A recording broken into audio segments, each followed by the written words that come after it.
The royal rumor mill hums. Father, activist, future king. After his grandmother, the Queen, Prince William is Britain's most popular royal. No one expected the future king to play the piano or silence detractors.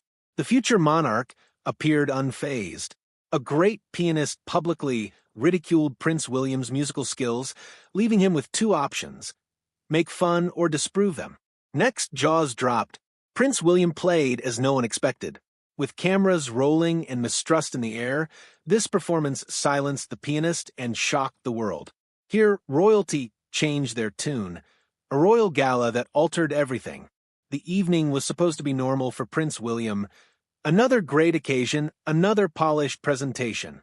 The Harmony for Hope Gala in Kensington Palace's ballroom brought together officials, celebrities, and arts patrons to fund Commonwealth youth music education.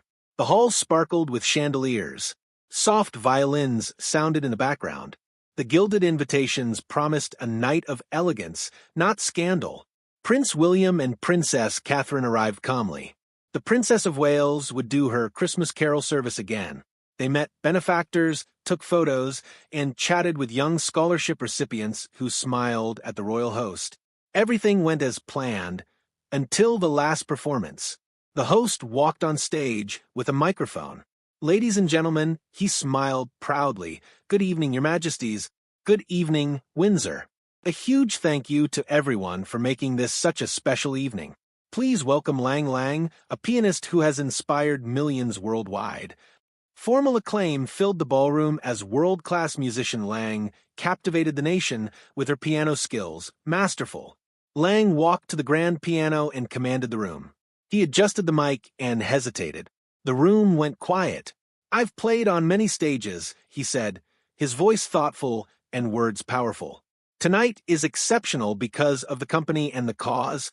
His eyes swept the audience, briefly focusing on the royal table. "To be honest, recent years have shown me something troubling. Powerful people support the arts with their dollars, but not their hearts." Murmurs arose. Eyebrows raised. Prince William straightened in his chair. "Tonight, we have royalty," Lang Lang continued. "When was the last time a royal played music? Is art merely another ribbon?" Lang Lang looked directly at William. "Your Royal Highness," he said politely but pointedly, "if you love music, prove it. Come play at my Royal Albert Hall concert next month. A single piece. Any part. I'm performing with Lang Lang at the Royal Albert Hall. No crown, no titles, just hands and keys." People gasped. Catherine's face shifted. William smiled slowly but clenched his jaw. Lang bowed. He then sat and played a tremendous Rachmaninoff prelude. Without speaking, murmurs filled the room. As applause ended and attendees returned to their champagne flutes, did Lang Lang threaten the future king? Will William reply? He won't play, surely. After, the royal pair left quietly. Cameras flashed. Some reporters guessed the night, concluded with a decision, not a reply. What prompted Lang Lang's audacious challenge to Prince William? Does the next king dare reply? Focus on your screen, the lost childhood keys. Prince William had retired into his study while Kensington Palace's applause continued. He relaxed his collar and strolled slowly into the dimly lighted corridor to a palace section he rarely frequented. The evening's weight, heavier than his tailored jacket. Former nursery, now a little reading room. Soft recollections of childhood were concealed beneath years of royal obligation. A vintage upright piano was at the room's end. Dust clung to mahogany. Its glossy finish faded with disuse. The keys, browning with age, showed a boy's handprints from almost 2 decades ago. William approached slowly and reverently. A key, a brittle G, buzzed off tune, sounding bored and angered by years of silence. He grinned slightly. He recalled taking piano lessons at Ludgrove Prep School under Miss Dempsey, a gentle but firm teacher with wild silver hair and whisper-like fingers. She had told him, "You play like someone who listens to the spaces between the notes. That's rare." Back then, he didn't realize what she meant. He remembered his mother, Princess Diana, sitting beside him and his brother Prince Harry at that very piano. Her perfume faint, her laughter filling the room as she played silly melodies meant to make her boys giggle. Music is where feelings go when words aren't enough, she had once said, her hands lingering over the ivory keys. That memory stung now, sharper, louder than Lang Lang's challenge. William sat down slowly, the piano bench creaking beneath him. He placed his hands on the keys, the way Miss Dempsey taught him. His fingers hovered there, motionless. Then he pressed one note. Then another. A shaky melody formed. One he didn't fully remember, but his hands did. He played only for a minute. It was hesitant, clumsy, but not lifeless. When the final note faded, he sat in silence. The distant hum of palace staff and faint winter wind filled the room. Then he picked up his phone. "Simon," he said, calling his private secretary, "I need a piano technician here tomorrow.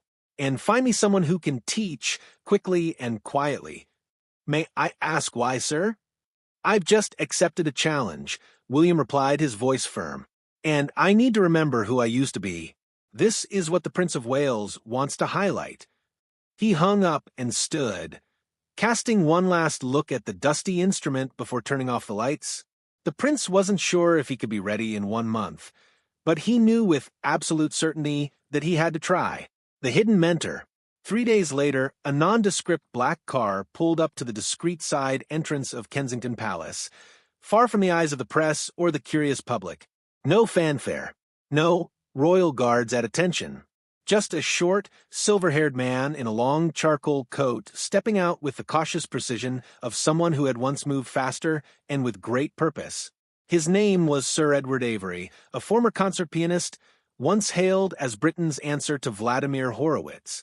Decades ago, he had played in every major concert hall across Europe until a mild stroke during a performance in Berlin ended his career.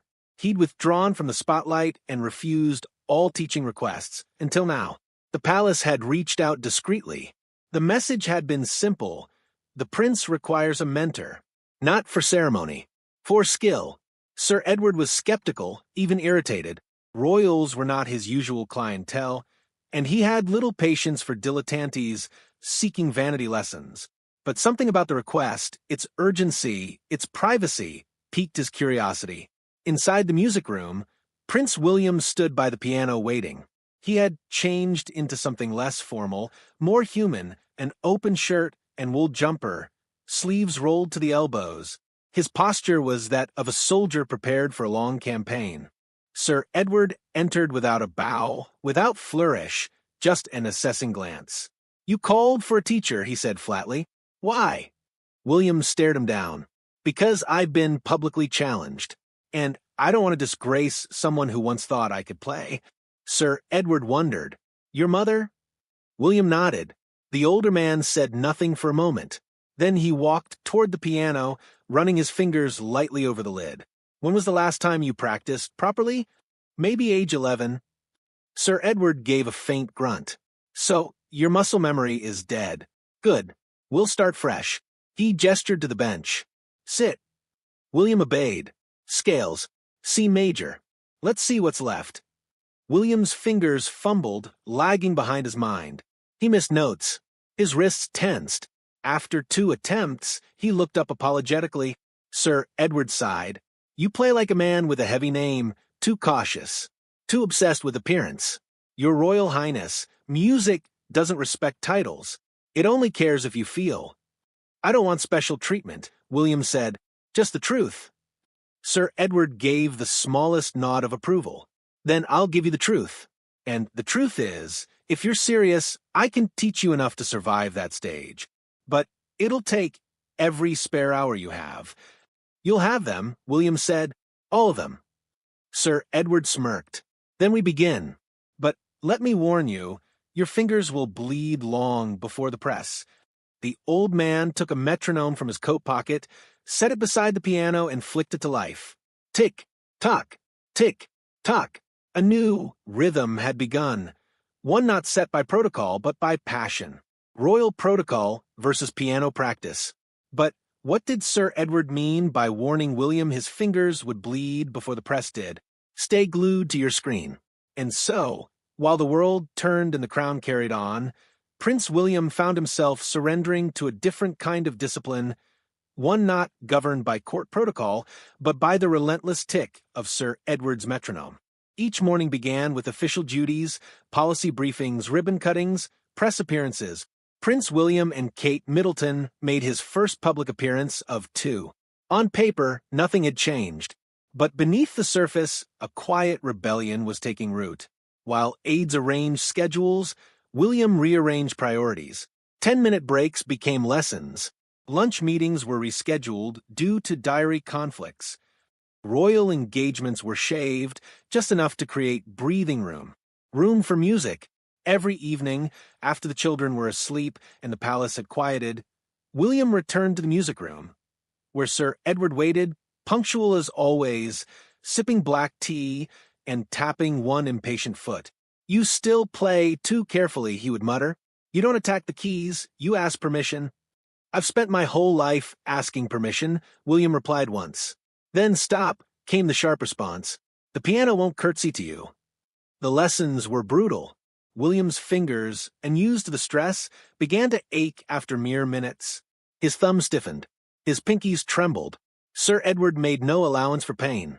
"You want to survive next to Lang Lang? You need hands like stone and a heart like fire." At times, William doubted himself. After all, how many princes had stepped out of Buckingham's shadow, only to fall flat in front of the world? Would this be any different? Yet each night the music dug a little deeper, not just into the keys, but into him. During a dinner with Commonwealth ambassadors, William discreetly tapped out scale patterns beneath the tablecloth. During a state flight to Northern Ireland, he practiced fingering exercises on the fold-out tray, using the edge as a makeshift keyboard.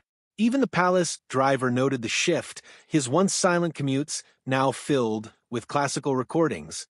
"Chopin Debussy list?" Preparing for a concert, the driver joked. William smiled faintly. "Something like that." Meanwhile, the media began to swirl with speculation. Paparazzi caught glimpses of large boxes delivered to Kensington. One unmistakably marked Steinway and Sons. Headlines screamed, "Is the prince planning a performance?" But no official comment was issued. Within palace walls, silence was strategy. Only Catherine knew the full truth. Often, she'd watch from the doorway as William practiced, exhausted yet determined. Once, as he struggled through a passage in Debussy's Clair de Lune, she quietly placed a cup of tea beside him. "You're not doing this for them," she said. "You're doing this for her." William nodded. He didn't need to ask who she meant. The prince had faced war zones, political unrest, and relentless press coverage, but nothing had tested him like these keys. And the most difficult notes still lay ahead. But just as William began to question whether music alone could carry the weight of memory and expectation, Catherine left him a gift that changed everything. It was late, well past midnight, when he finally returned to their bedroom, hands sore and eyes heavy. His rehearsal had gone poorly. Sir Edward had walked out mid-piece, muttering something about emotion being more than posture and expression. William, for all his composure, had slammed the piano lid in frustration and retreated upstairs in silence. On the bed sat a single envelope. No royal wax seal, just his name, Will's, written in Catherine's neat script. He opened it expecting a kind note or perhaps a gentle nudge to rest. But inside was a photograph. It was old, slightly faded at the corners, clearly taken during his childhood. In it, Princess Diana sat at the same piano, now restored in the nursery. She shifted about, looking rather reluctant, before the persuasive professor led her off to the piano. She was mid-laugh, one hand on the keys, the other wrapped around a much younger William, who looked up at her with unfiltered joy. Behind the photo, a second slip of paper, Catherine's handwriting again. "She believed in you. So, do I?" William sat on the edge of the bed, unmoving. The palace, quiet as it was, seemed to pulse with memory. He stared at the image for a long time, tracing his mother's face with a thumb he hadn't realized was trembling. For so long, he had seen music as an obligation, another skill to master, another expectation to meet. But in that moment, it wasn't about Lang Lang or the press or proving he could survive a performance. It was about Diana. She had played not to impress, but to connect with her sons, with the world, with herself. William stood and walked back down the hall, photograph still in hand. The lights of the nursery music room glowed faintly as he entered. He sat at the piano without warming up, without scales, without Sir Edward's voice in his ear. Instead, he played, not for technique, not for perfection, but for her. The melody was quiet and uncertain, Debussy again, though not quite as written. His own version, shaped by memory more than sheet music, a lullaby of the past rewritten by the present. When he finished, the silence that followed didn't feel heavy. It felt whole. And from that night forward, William stopped practicing to perform. He started playing to remember. But what made Prince William trade perfection for memory? And why did that moment quietly shake the world? Stay glued to your screen, the prince, the pianist, and the performance. While William now played with renewed purpose, the outside world was beginning to take notice. And it wasn't long before the press turned the entire performance into a national spectacle. It began with a blurry photo, one that never should have existed. A long-lens paparazzi shot from across Hyde Park, capturing Prince William inside the palace's West Wing, seated at the baby grand piano. Though grainy, the image was unmistakable. The future King of England, sleeves rolled, head bowed in deep concentration over the keys. The tabloids had a field day. Prince practices for Royal Showdown screamed one headline. William versus Lang Lang, Battle of the Keys, teased another. The Daily Mirror even ran a betting line on whether he would hit a single correct note. Across breakfast tables and evening broadcasts, the nation speculated wildly. Some called it inspiring. Others called it madness. Royal aides scrambled to contain the narrative, but it was already slipping through their fingers. Rumors swirled of secret rehearsals, imported Steinways, and a reclusive master coach smuggled into the palace under a false name. At the center of it all, William remained calm, at least publicly. He declined interviews, issued no statements, and carried on with his official duties. But behind palace walls, the pressure mounted. Lang Lang, by contrast, was enjoying the limelight. During a BBC interview filmed in a Grand London concert hall, he was asked directly about the upcoming performance. "I've always respected the British royal family," he said with a smooth smile. "But I must confess I was surprised by the prince's acceptance. It takes courage, and perhaps a little recklessness." The interviewer laughed. "Do you think he has a chance?" Lang Lang's smile lingered just long enough to deliver his message. "Let's just say, the stage is a great equalizer." That clip went viral within hours. Inside Kensington Palace, Sir Edward scoffed. "Reckless, is it? We'll show him reckless." But William wasn't angry. He was focused. Each night now bled into the next.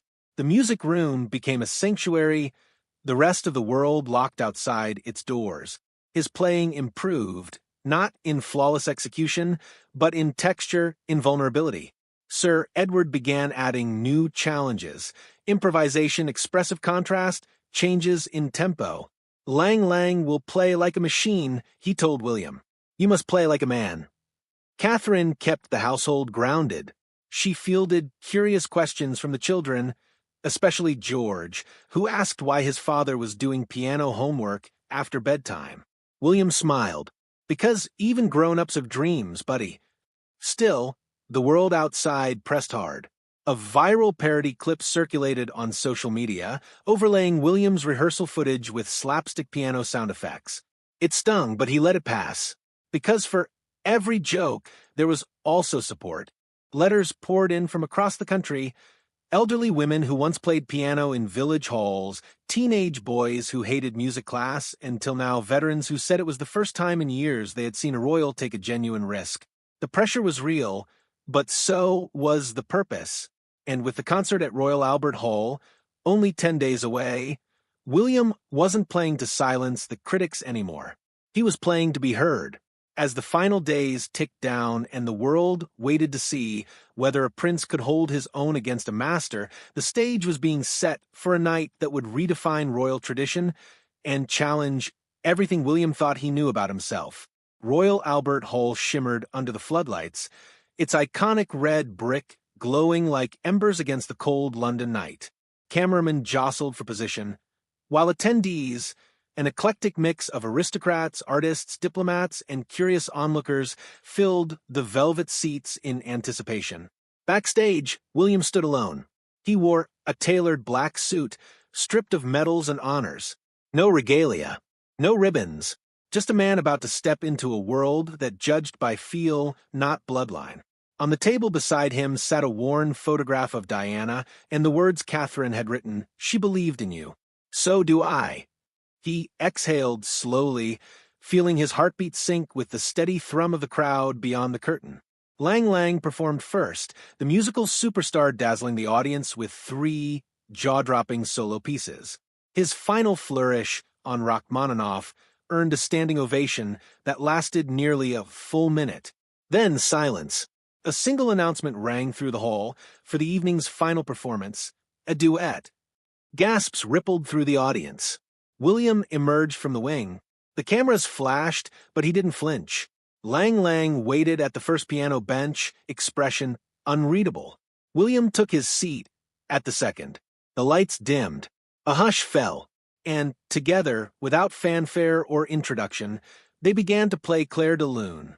2 men, 2 pianos, one fragile, shimmering thread of music binding them together.